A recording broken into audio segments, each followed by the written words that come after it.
सोना आणि चांदी आणखी महागली आहे। सोना चांदीवरील आयात शुल्क 6%वरून 15%वर करण्यात आलेलं आहे। 1 तोळा सोनं हे 9,000 रुपयांनी महागलंय।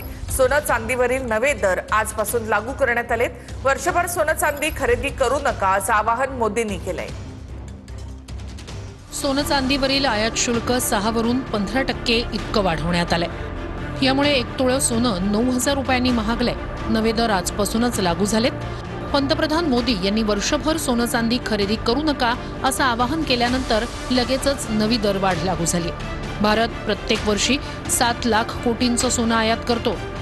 हे सोनं डॉलरमध्ये खरेदी केलं जातं। देशात दरवर्षी साधारणपणे 600 ते 800 टनापर्यंत सोन्याची मागणी असते। 2025 मध्ये ही मागणी सुमारे 710.9 टन राहिली। मात्र 2026च्या पहिल्या तिमाहीत सोन्याची मागणी घटून केवळ 151 टनांवर आली। जर भारतीयांनी 1 वर्षासाठी सोनं खरेदी कमी केली किंवा बंद केली तर याचा देशाच्या अर्थव्यवस्थेवर मोठा परिणाम होऊ शकतो। भारत आपल्या गरजेपैकी बहुतांश सोनं परदेशातून आयात करतो। त्यामुळे आयात कमी झाल्यास सरकारचं परकीय चलन मोठ्या प्रमाणात वाचू शकतं।